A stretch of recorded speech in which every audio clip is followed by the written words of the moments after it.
How's it going, everybody? Hope you're doing well.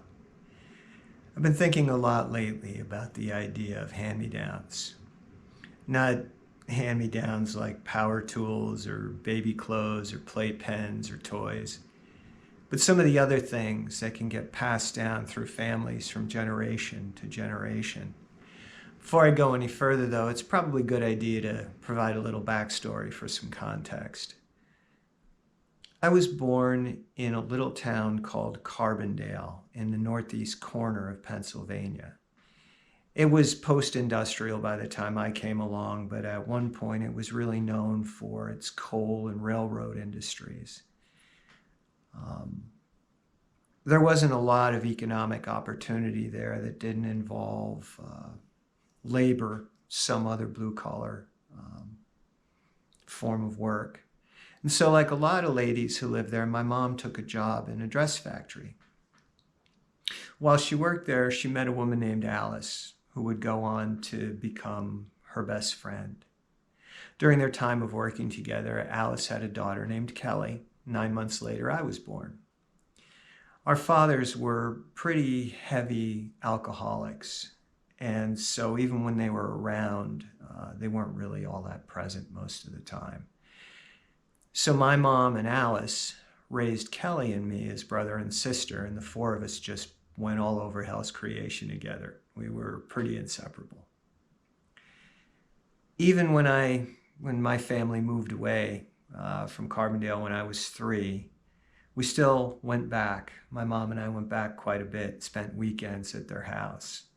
And in the living room of the house, there was this little red upholstered antique rocking chair, and man, I love that chair. I used to do anything I could to sit in it, to make sure that I was the one who got the chair, even from the time I was a baby on through my teens. All the times that I visited the house, I always found myself in that chair. As time went by and we all got a little older, Kelly ended up marrying one of my cousins, and that wasn't really that strange of an event. Our larger family kind of folded Alice and Kelly right into the dough, and everybody knew everybody, so it wasn't really that big a stretch. Now, Kelly and her husband Bob don't live too far from us, and so we spend our Thanksgivings and Christmas, and we head over there for some family events as well. And with them and their 2 daughters and their husbands and the 5 grandchildren and an odd assortment of friends and family members, the whole thing is turned into one big, loud, messy, loving, extended family, and it's just an absolute treat to be a part of it. So anyway, a few days ago when we were over there, Kelly informed me that she wanted to get rid of that chair. She had brought it with her when she moved. And she said she didn't want to just put it out at the curb, have it go to somebody who wouldn't appreciate it. So I stuffed the thing in the backseat of my car, brought it home, gave it a good once-over, polished it up, and now it's found a permanent home here in my treatment room, sitting in it right now, as a matter of fact. And it's kind of neat for me to think that something that held and supported me so frequently as a child still continues to do so to this day. And that's really what kicked off this notion of hand-me-downs.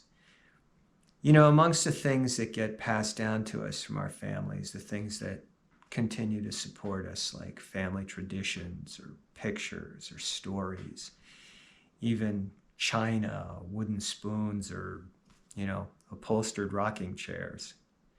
There's also some of the other stuff that continues to structure our lives, or can continue to structure our lives, like fear, and shame, and guilt.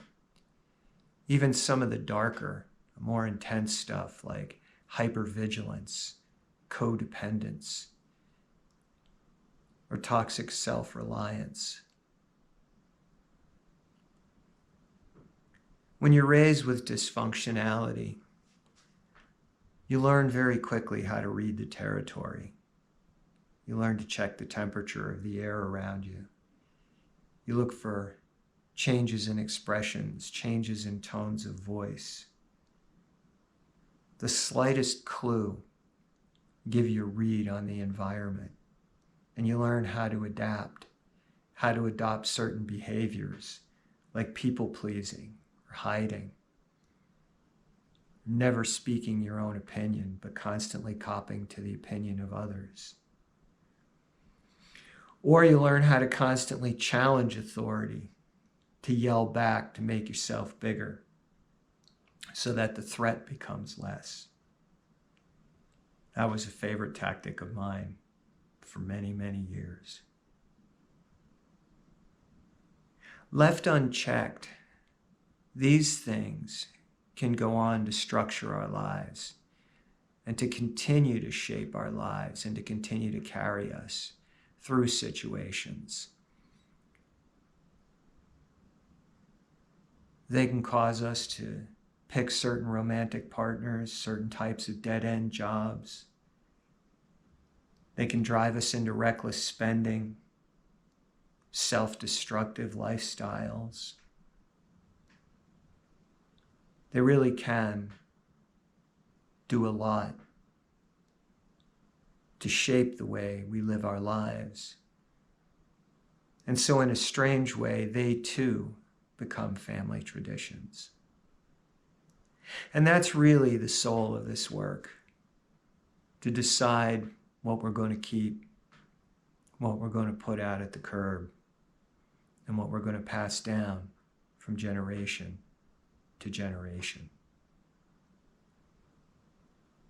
Until next time.